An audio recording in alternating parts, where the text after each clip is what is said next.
Welcome to the Rim Break Rodeo. We hope this video helps. You start by physically connecting the Xbox controller and confirming Windows recognizes it. This prevents wasted time later.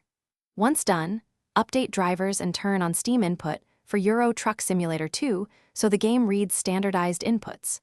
Make sure in the ETS2 launcher you select Gamepad or leave it on automatic if Steam handles input. Finally, launch the game and go straight to the controls menu to begin mapping rather than guessing defaults. Once in the controls section, assign steering, throttle, and brake to the correct controller axes and immediately test axis direction so you know if inversion is required. Next, set dead zone to remove drift, start low and adjust upward if wobble appears, and tune sensitivity so steering feels natural.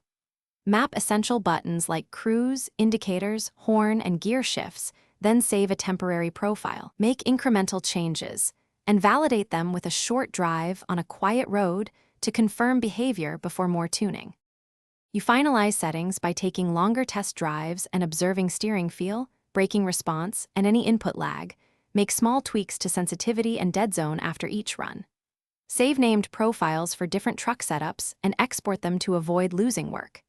If controls stop responding or behave oddly, first check the physical connection and battery, then reinstall drivers or reload a Steam controller config. As a last resort, reset ETS2 controls to default.